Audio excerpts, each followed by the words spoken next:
প্রথম আলোর আজকের প্রধান শিরোনাম, ঘোষণাপত্র প্রকাশে মতৈক্য, আরও আলোচনা হবে। খসড়া নিয়ে বিভিন্ন রাজনৈতিক দলের সঙ্গে অন্তর্বর্তী সরকারের প্রধান উপদেষ্টার বৈঠক। খবরটিতে বলা হয়েছে, জুলাই গণ অভ্যুত্থানের ঘোষণাপত্র প্রকাশ করার বিষয়ে রাজনৈতিক দলগুলো একমত হয়েছে। তবে এই ঘোষণাপত্রের চরিত্র কেমন হবে, কোন প্রক্রিয়ায় এটি তৈরি করা হবে, কবে নাগাদ এটি প্রকাশ করা হবে, সেসব চূড়ান্ত হয়নি। এসব বিষয় নিয়ে রাজনৈতিক দলগুলোর পরামর্শের ভিত্তিতে অন্তর্বর্তী সরকার দ্রুত একটি কর্মকৌশল ঠিক করবে বলে জানানো হয়েছে। জুলাই গণ অভ্যুত্থানের ঘোষণাপত্রের খসড়া নিয়ে গতকাল বিভিন্ন রাজনৈতিক দলের নেতাদের সঙ্গে বৈঠক করেন অন্তর্বর্তী সরকারের প্রধান উপদেষ্টা অধ্যাপক মোহাম্মদ ইউনূস। রাজধানীর ফরেন সার্ভিস একাডেমিতে এই বৈঠক শেষে অন্তর্বর্তী সরকারের আইন উপদেষ্টা আসিফ নজরুল ও রাজনৈতিক দলগুলোর নেতারা এই বিষয়ে সাংবাদিকদের অবহিত করেন। ওই বৈঠক নিয়ে আরেকটি শিরোনাম, সবার মতামত নিয়ে ঘোষণাপত্র করতে চাই, প্রধান উপদেষ্টা। বৈঠকের সূচনা বক্তব্যে প্রধান উপদেষ্টা বলেন, জুলাই ঘোষণাপত্র সবার মতামতের ভিত্তিতে করতে চাই। তিনি আরও বলেন, এই ঘোষণাপত্র ঐক্যবদ্ধভাবে করতে না পারলে উদ্দেশ্য ব্যাহত হবে। ঐক্যের মাধ্যমে করলে সবার মনে সাহস আসবে। সবার ঐক্যবদ্ধ থাকার প্রয়োজনীয়তা তুলে ধরে তিনি বলেন, এক থাকলে সবাই ভাববে আমরা তো জেগে আছি এখনো।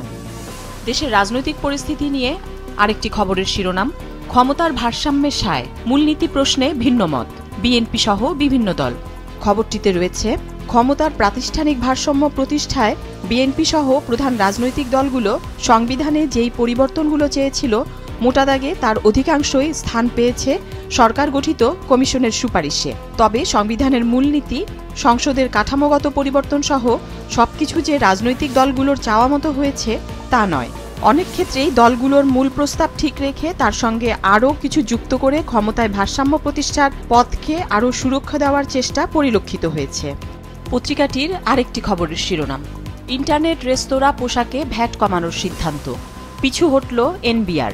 খবরে বলা হয়েছে, মানুষের ব্যাপক সমালোচনা ও ব্যবসায়ীদের দাবির মুখে কয়েকটি খাতে ভ্যাট বাড়ানোর সিদ্ধান্ত থেকে পিছু হটল জাতীয় রাজস্ব বোর্ড এনবিআর।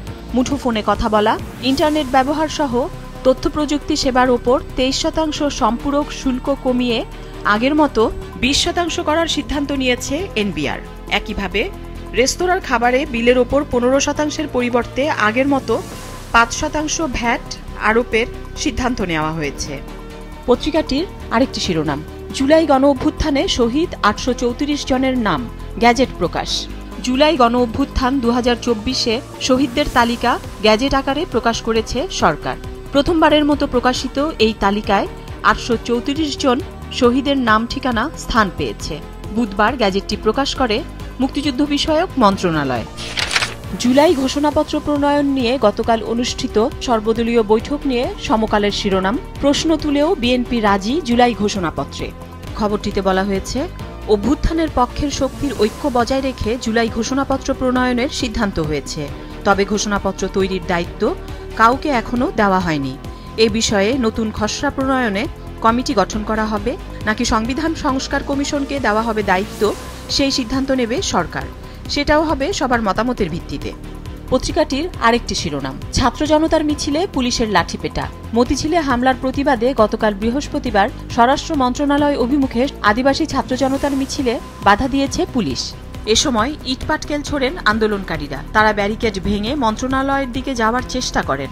তখন জলকামান, কাঁদানে গ্যাস, লাঠিপেটা ও সাউন্ড গ্রেনেড ছুড়ে বিক্ষুব্ধদের ছত্রভঙ্গ করে পুলিশ। আরেকটি খবরের শিরোনাম, বাংলাদেশে মানবাধিকার লঙ্ঘন বন্ধে প্রয়োজন দীর্ঘমেয়াদী সংস্কার। HRWর প্রতিবেদন। বাংলাদেশে মানবাধিকার লঙ্ঘন বন্ধে দীর্ঘমেয়াদী সংস্কার প্রয়োজন বলে উল্লেখ করেছে যুক্তরাষ্ট্র ভিত্তিক মানবাধিকার সংস্থা হিউম্যান রাইটস ওয়াচ।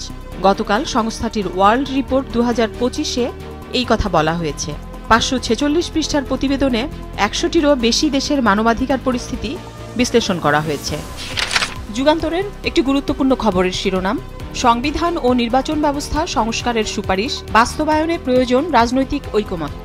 খবরটিতে বলা হয়েছে, সংবিধান ও নির্বাচন ব্যবস্থা সংস্কার প্রস্তাব বাস্তবায়নের ভার জনগণের ভোটে নির্বাচিত জনপ্রতিনিধিদের ওপর ছেড়ে দেওয়ার কথা বলেছেন দেশের বেশিরভাগ রাজনৈতিক দলের শীর্ষ নেতারা। সংস্কার কমিশনের অনেক সুপারিশের সঙ্গে তারা যেমন একমত পোষণ করেছেন, তেমনি অনেক ইস্যুতে ভিন্নমত প্রকাশ করেছেন। তবে এক বাক্যে সবাই বলেছেন সংবিধান এবং নির্বাচন ব্যবস্থার পুরো খোলনলচে বদলানোর আগে এ নিয়ে আরও আলাপ আলোচনার বিষয় রয়েছে। ডক্টর কামাল হোসেন এ বিষয়ে বলেছেন, সব শ্রেণী পেশার মতামত নেওয়াটা জরুরি। ডক্টর খন্দকার মোশাররফ বলেছেন, এগুলো বাস্তবায়নের দায়িত্ব নির্বাচিত জনপ্রতিনিধিদের। আর জামায়াত নেতা অধ্যাপক মিয়া গোলাম পরোয়ার বলেছেন, খসড়া প্রস্তাবের ওপর আগাম মন্তব্য করাটা সমীচীন মনে করি না। পত্রিকাটির আরেকটি খবরের শিরোনাম, ইসলামী ব্যাংকে নামে বেনামে ঋণ 70,000 কোটি টাকা লোপাট। খবরটিতে রয়েছে, ইসলামী ব্যাংক থেকে নামে বেনামে 70,466 কোটি টাকা নিয়ে গেছে এস আলম গ্রুপ। এর মধ্যে সরাসরি নিজের নামে 53,277 কোটি এবং বেনামে নিয়েছে 27,189 কোটি টাকা।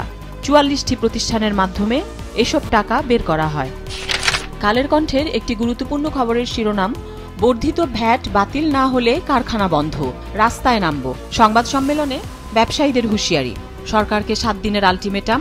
বৈষম্যে এই সরকার আগের সরকারকেও ছাড়িয়ে গেছে। ব্যাহত হবে বিনিয়োগ ও কর্মসংস্থান। রেস্তোরাঁয় বর্ধিত ভ্যাট থাকছে না, এনবিআর। খবরটিতে বলা হয়েছে, প্রক্রিয়াজাত খাদ্যপণ্যের উপর ভ্যাট বাড়ানোর সরকারি সিদ্ধান্তকে ব্যবসা বান্ধব নয় বলে মন্তব্য করেন আকিজ ফুড অ্যান্ড বেভারেজ লিমিটেডের ডিরেক্টর অপারেশন সৈয়দ জহুরুল আলম। তিনি বলেন, প্রক্রিয়াজাত অনেক খাদ্যপণ্যের দাম 5 থেকে 10 টাকার মধ্যে। এর ওপর ভ্যাট বসানো উচিত হয়নি। এই খাবারগুলো নিম্ন ও মধ্যম আয়ের মানুষ গ্রহণ করে। এই পণ্যে তেমন মুনাফা থাকে না উল্লেখ করে বাড়তি ভ্যাট যোগ হলে উৎপাদন বন্ধের হুমকি দেন তিনি। গতকাল রাজধানীর ঢাকা ক্লাবে প্রক্রিয়াজাত পণ্যের ওপর বাড়তি ভ্যাট ও সম্পূরক শুল্ক আরোপ এবং প্রস্তাবিত গ্যাসের মূল্যবৃদ্ধির প্রতিবাদে আয়োজিত সংবাদ সম্মেলনে তিনি এসব কথা বলেন।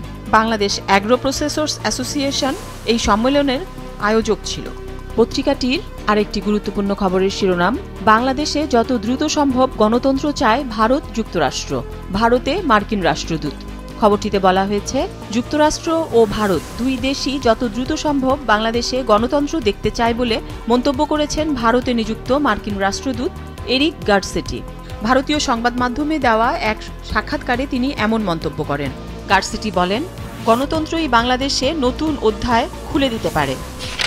দৈনিক কালবেলার শিরোনাম, ঢাকার সঙ্গে সুসম্পর্ককে কেন গুরুত্ব দিচ্ছে বেইজিং।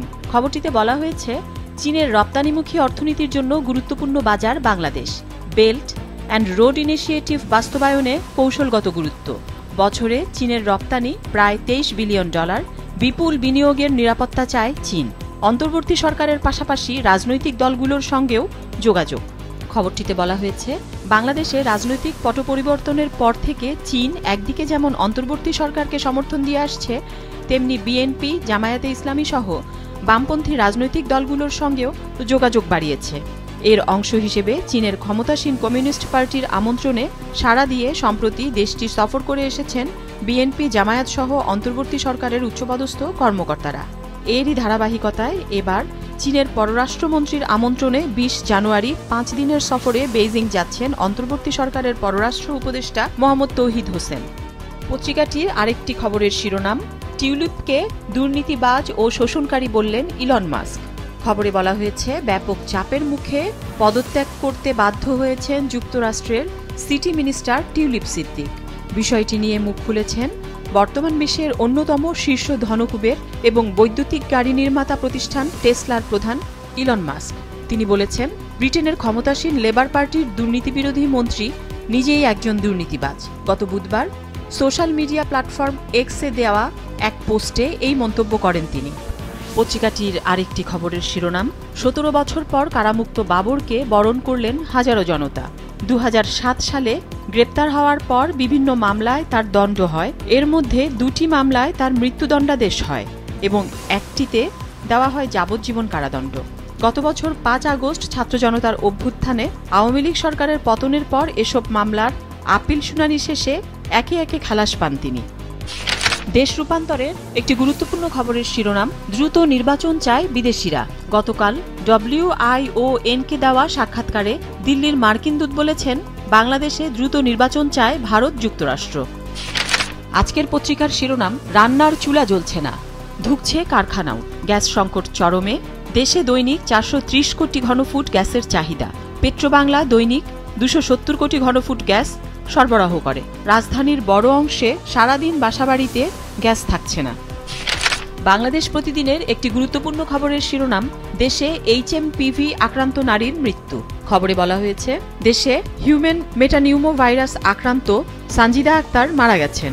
রাজধানীর মহাখালী সংক্রামক ব্যাধি হাসপাতালে চিকিৎসাধীন অবস্থায় তার মৃত্যু হয়। তবে তার মৃত্যু মাল্টি অর্গান ফেইলিওরের কারণে হয়েছে বলে জানিয়েছেন প্রধান উপদেষ্টার বিশেষ সহকারী অধ্যাপক ডক্টর মোহাম্মদ সাইদুর রহমান। তিনি বলেন, HMPV নিয়ে আতঙ্কিত হওয়ার কিছু নেই।